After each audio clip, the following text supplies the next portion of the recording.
the idea of DA joining a government of national unity, to me it was a beautiful thing, and I loved it, and I love how the results of the election come out. They show that people of South Africa wanted something to change in the government, and by those results, EDA was one of the largest party in the government of national unity. Apart from ANC, they are the one who are holding majority positions in the government, apart from ANC. So that thing, it gave me hope that they were going to work together. But I want us to listen to this so-called leaked voice of President Cyril Ramaphosa, where he's talking about, I don't know who was the person that he is talking about, but he's talking about yes, but you will hear what he is going to say. To further you, ladies and gentlemen, welcome to my channel. Let's Talk Africa. I hope everyone is doing great. I hope everyone is doing wonderful. We're just here to talk politics, talk things that are general happening in our country and beyond our country. Thank you very much. If you are new here, please make sure that you like and you subscribe to my channel. Help me to get to 1,000 subscribers, and I have a faith in you that you are going to help me to do so. Okay, let us just listen to this voice, to this recorded call that was leaked of the president.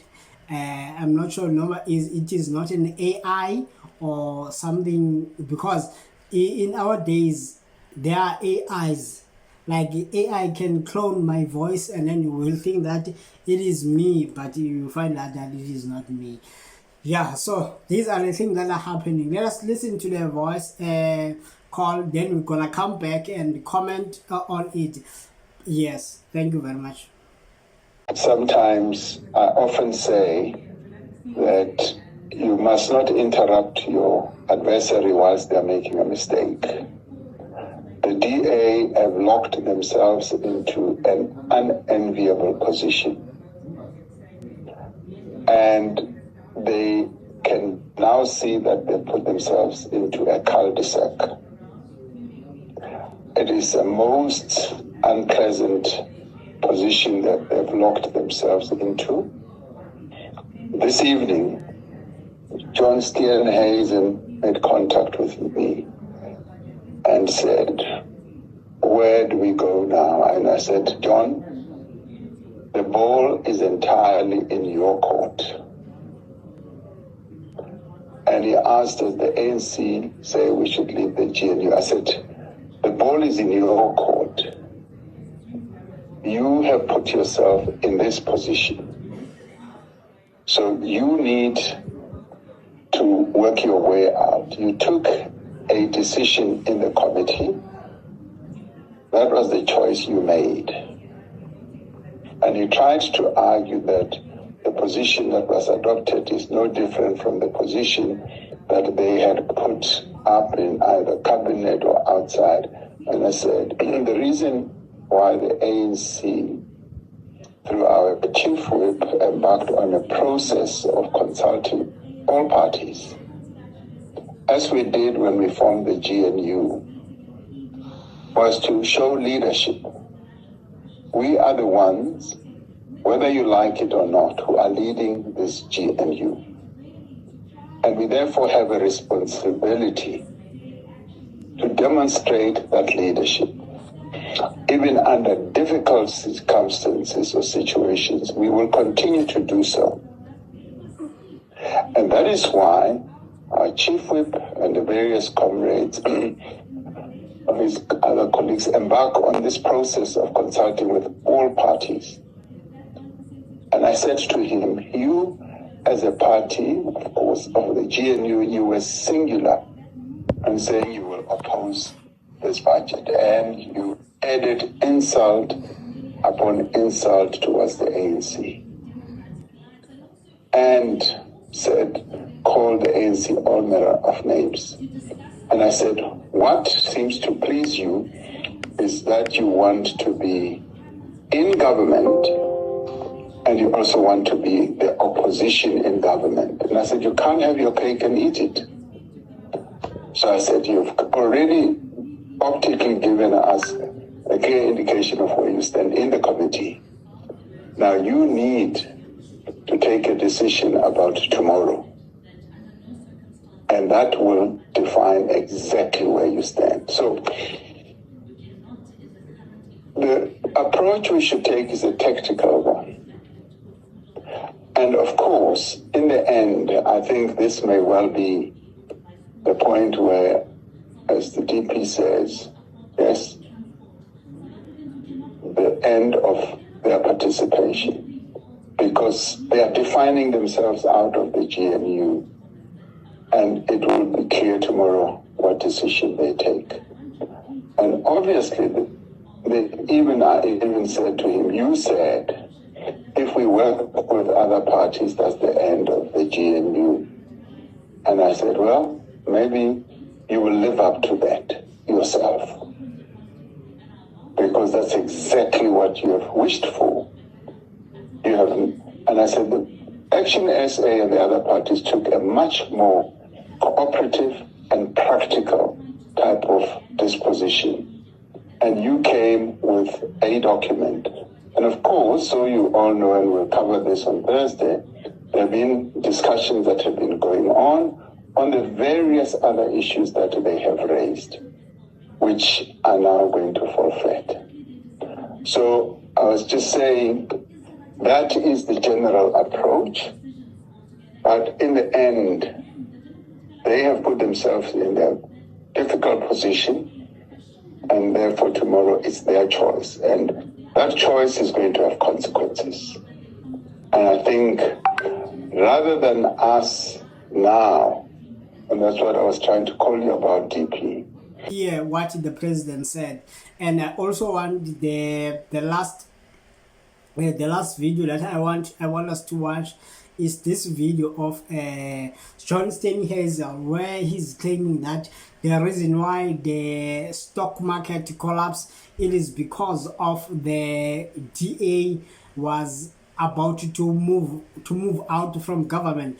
I think by him saying that, he is dishonest. Okay, let us just listen to him, then we're gonna come back. We did receive a letter from business, indeed, and I think we've seen the market's reaction to a government without the DA. R1 trillion wiped off the JSE just as a result of a market reaction to a potential that the DA would no longer be in government. And so I do think that careful thought needs to be given to the next steps, and that cool heads need to prevail.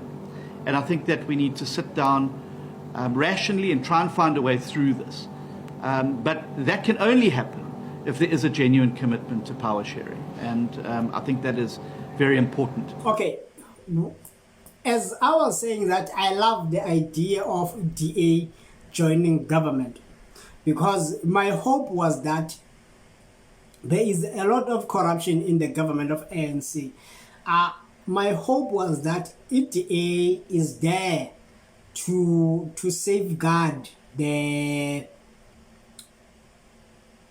let me say that, to safeguard the money, to safeguard the government properties. But when you find out the agenda, when you try to look like scan bit by bit the attitude and the behavior of DA, it seems like they do not want to govern this country. They want to monopolize the country. For Umzekele, the DA is advocating for privatization of the ports. Like they want everything to be privately owned.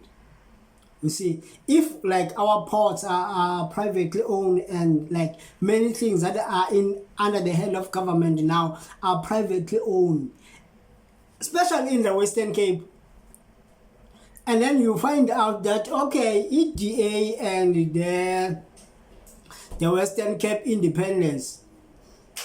And is it the Western Cape independence? You find out, okay, these are the same coin. These are the two sides of the same coin.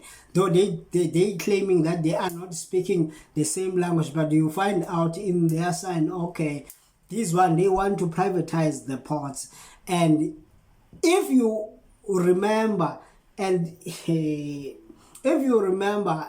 the leaked chart of the US, they were also talking about the Cape of Good Hope, which is it's around of our ports, like, you see. So you find out, okay, the US has a lot of interest in the ports of South Africa. And some people, they want to privatize those ports. You see. And some people, they want Cape independence. You see. So these are the things that are happening like that. So to not go to digress very much, what I was talking about the DA, like the collapse of the stock market.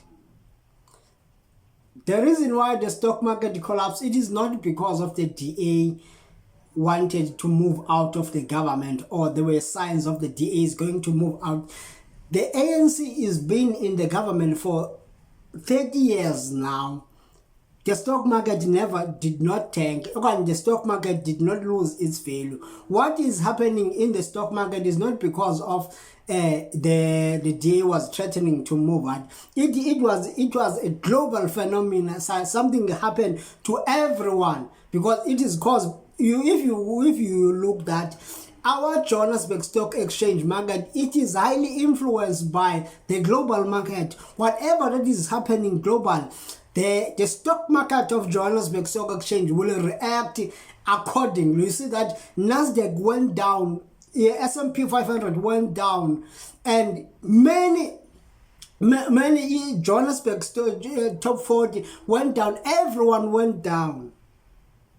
So it was not because of the certain political party wanted to leave the government. Why did not the stock exchange collapse during the government of the ANC? If you want to speak like a truth, if you want to be like honest, why the stock market did not collapse through when the ANC was like in government for the last 30 years? Why it did not happen? Because of why? Because of, I don't know because of what, but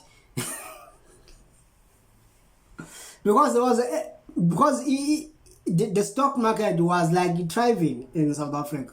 But what is happening now in the stock market is not because a certain party want to live with government of national unity. It's not because of that. It is because like what US did, like all the tariff, like all the market react to, because we have to remember that US is a superpower economy. It's still the superpower economy, and whatever US is doing, that most likely, like the stock market, like Johannesburg Stock Exchange, is going to react on it, because it is highly influenced by the reaction of the global market. If you can check, like maybe or Money Global or Global Web or any website, you will see that many of like reaction of the Johannesburg Stock Exchange, it is related on what is happening currently globally. So that means US can the power, how powerful is the US stock market is that they can reset the button if they like.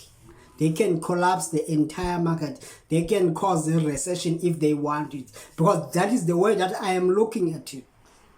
If they want to do the reset button, they can do that reset button without thinking twice. So I hope that you enjoy this video. Please make sure that you like and you subscribe to my channel. Help me to get to 1,000 subscribers. And one of the things that I've told myself is that I'm going to post every day, 6 o'clock in the morning every day. 6 o'clock in the morning every day, I'm going to be posting my videos. Thank you very much. this month, like this month of April, we are going to be posting every day. Thank you very much. Hope that you enjoyed the video. Please make sure that you and your family, you are doing wonderful. Thank you very much. Love you.